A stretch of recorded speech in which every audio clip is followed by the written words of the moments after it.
Hey guys, it's Jeff from Pressure Luck, and today I want to make a dish that gives us some comfort. We could all use a little comfort right now, and that's exactly what you're going to be getting in a bowl. Now, if you've tried my beef stroganoff, you might be a fan of it.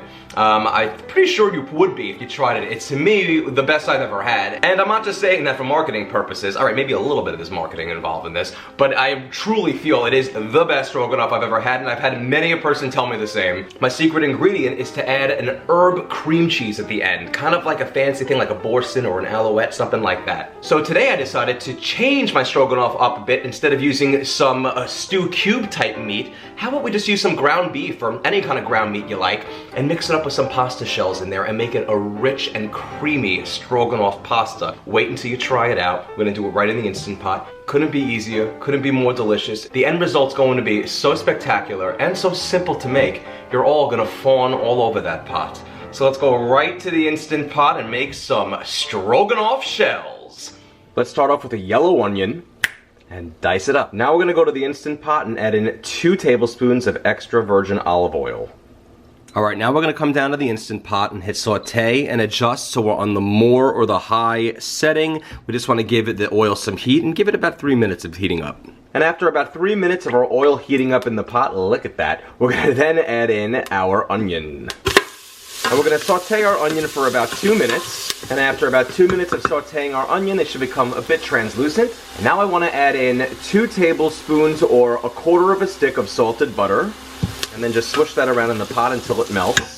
Alright, and once our butter is melted, I want to add in 16 ounces of sliced mushrooms, be it baby bella or just like white button mushrooms. And then we want to saute that in the pot for about another 3 minutes until the mushrooms begin to soften and darken. Now, if you hate mushrooms and you don't want to add them in, that's totally fine. Totally fine. But remember, a stroganoff typically has mushrooms. Simply leave out the butter as well if you don't add the mushrooms, because you won't need it. Alright, and after 3 minutes of sauteing our mushrooms, they'll have browned and cooked down a bit. I now want to add in 1 tablespoon or 3 cloves of crushed or minced garlic. We'll saute that around in the pot for another minute. And when we add our garlic, you're going to see the bottom of the pot, whatever was stuck on it before, is going to start to come up nicely. This is called deglazing the bottom of the pot. We don't want it to be really very browned at all. We want everything to come up, and that's going to happen when the garlic is added. Now we're going to add in 1 tablespoon of Worcestershire sauce. That's a Worcestershire, or whatever you want to call it. And then just give everything in the pot a bit of a stir, deglazing the bottom. Again, making sure it's nice and smooth. Wonderful. And now we want to add in 1.5 pounds of a ground beef. And for this, I'm just using regular ground beef. This is about 85% lean. You can also use ground chicken or ground turkey or ground lamb, really whatever you want. And now I'm just going to break up my meat in the pot. And I'm going to allow it to saute until it begins to crumble and it turns a bit browned. By the way, you can also use some ground sausage if you'd like as well. I like to use Italian sausage, sweet or hot is fine. But any sausage that's ground will do. The meat is really your choice in this game.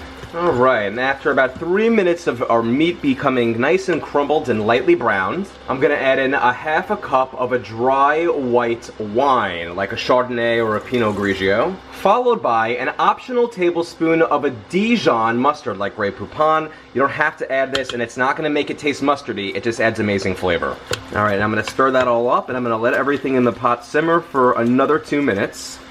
If you're not going to be adding any wine because you choose not to for whatever reason, that's fine. You'll just make up for the 1/2 cup that's not used here in the broth we'll add shortly. Alright, and after a few moments of everything simmering in the wine, I'm going to add in 3.5 cups of beef broth. And I'm using low sodium actually for this. And I'm going to follow that up by adding in 1 teaspoon each of dried thyme and seasoned salt. And I use Lowry's for my seasoned salt. And I'll stir that in with everything else. And now it's time to add in our pasta. Guys, I'm adding in 1 whole box or a pound of medium shells for this. But you can really use any short pasta you wish, but I prefer the shells, hence the name Stroganoff Shells. And let's get real, I'm also doing this for alliteration. So add these in.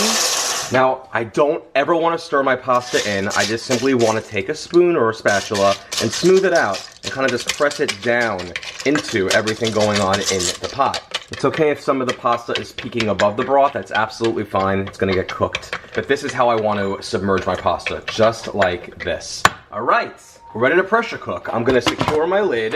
Make sure that the valve is in the sealing position. Now let's come down to the control panel again and hit the cancel or the keep warm cancel button, and then hit the pressure cook or manual button. And we want to go on this, guys, for 6 minutes at high pressure. And by the way, if you have a Duo Plus series and it says this normal, less, or more, ignore that. Always make sure the top one's on normal if you have that, but leave it on high pressure. 6 minutes, high pressure, and again, if you're on a Duo Plus, leave it on normal. It's time to do a quick release. And now that the pin dropped, we can take our lid off. And there is our pasta, all beautifully cooked. Now let's take a spoon and dig underneath it and mix it up with everything else in the pot. Oh boy, oh boy, oh boy. Perfection. Alright guys, the finishing touches. I want to add in 1 8-ounce container or a cup of sour cream. It ain't a stroganoff without a sour cream. And if you guys are familiar with my classic beef stroganoff, you know the ingredient that set it apart from the rest was some boursin. You got it, guys. 1 package, it's 5.2 ounces, and I diced it up into cubes. Can also use something like an alouette, any type of herb cream cheese, or if you can't find boursin, which is usually found in like the charcuterie or cheese section of your market, you can absolutely use about 4 to 5 ounces of a brick of cream cheese. And now we're going to stir all of this in with our pasta. And since the pot is already quite hot, all the boursin and the sour cream is going to meld in very quickly. So really get in there and mix it all up. Looking great. Alright guys, my final ingredient is going to be a packet of an onion super dip mix. Anything like that. You can use any flavor. They have lots of different ones now. And I'm going to add this in. It's optional, but I feel like it adds in so much additional amazing extra flavor to the dish. And then we'll stir that around. And I add that at the very, very end because, again, it is optional. And it's going to create some lasting impact of a flavor here. So just stir that in really well with everything. Alright guys, and there we have it. Stroganoff shells, loaded with meat, loaded with mushrooms, loaded with the most amazing creamy goodness of a sauce. And guys, we're gonna now try it out. I'm gonna put some in a bowl. Looking so creamy and delish, guys. Look at this. Loaded with mushrooms and meats, and of course shells. And there we go, guys. Some beautiful stroganoff and shells. Let's try it out. And here it is, guys. Look at this bowl.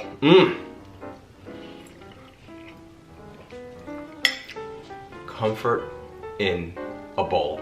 We can all use some comfort right now, and guys, this is it. It's so good, I almost want to name it after my mom, because her name is Shelley, and there are shells in here. Maybe I should call it Shelley Stroganoff. I don't know. What do you think, Ma?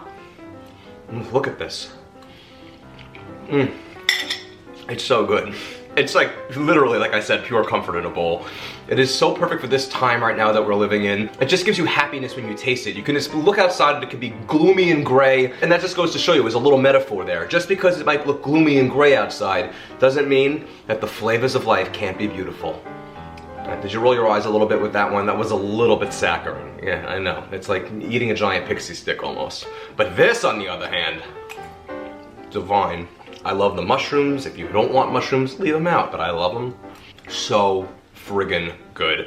Guys, if you enjoy these recipes, check out PressureLuckCooking.com because I have a ton of recipes there. They run the whole gamut. I also wrote a cookbook, the step-by-step Instant Pot cookbook. You absolutely are gonna want a copy of this. My Beef Stroganoff, which is super classic and super, super popular, is in this book, so you can try that version of it, and you can get it anywhere books are sold. Make sure you go to Facebook.com/PressureLuckCooking and like that page for any time a new item drops, or a new recipe, or tips on things, or Facebook Live. You don't want to miss those. And of course, at Pressure Luck at YouTube, subscribe there, Twitter, Pinterest, and Instagram. Thank you all again so much for watching, and just know you're going to be getting your dinner game on when you're making some Shelley Stroganoff.